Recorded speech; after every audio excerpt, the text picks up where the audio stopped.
వాడెవడో నా దగ్గరకు వచ్చి వేర్ ఆర్ యూ ఫ్రమ్ అన్నాడు. ఇండియా అన్నాను. ఓ ఫారినర్ వెల్కమ్ టు నేపాల్ అని చెప్పి మెడలో దండేశాడు మావా. మొబైల్లో ఛార్జింగ్ దొక్కుతుంది కానీ వీళ్ళ ఎనర్జీ మాత్రం తగ్గట్లా. అబ్బో ఆ డ్రెస్సులు, వాళ్ళ క్యూట్నెస్, వాళ్ళ ఎక్స్ప్రెషన్స్ అబ్బో వర్ణనాతీతం.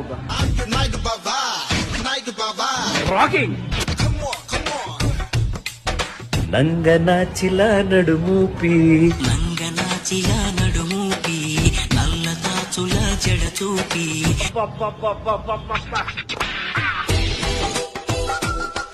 బ్యాంకాక్ తర్వాత ఆ రేంజ్ వీడియో రాలేదే అని బాధపడుతుంటే నాకు నేపాల్లో దీపావళి లడ్డూలా చిక్కింది మావా. ఇది నా వైపు.